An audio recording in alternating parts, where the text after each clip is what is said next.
Hello guys, welcome back to my channel. Today I will be making spaghetti. The first thing you're going to do is put your ground turkey into the skillet. Break the meat up. Put turkey sausage into the skillet. Chop up turkey sausage.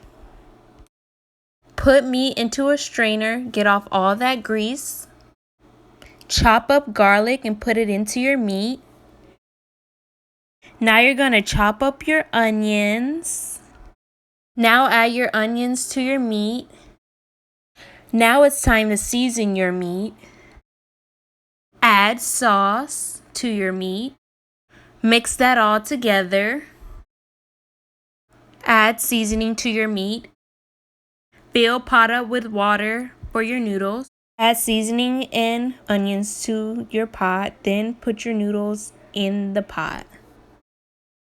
Stir your noodles up. Let your noodles sit in a pot and cook. Pour noodles into a strainer. Pour your sauce into the noodles.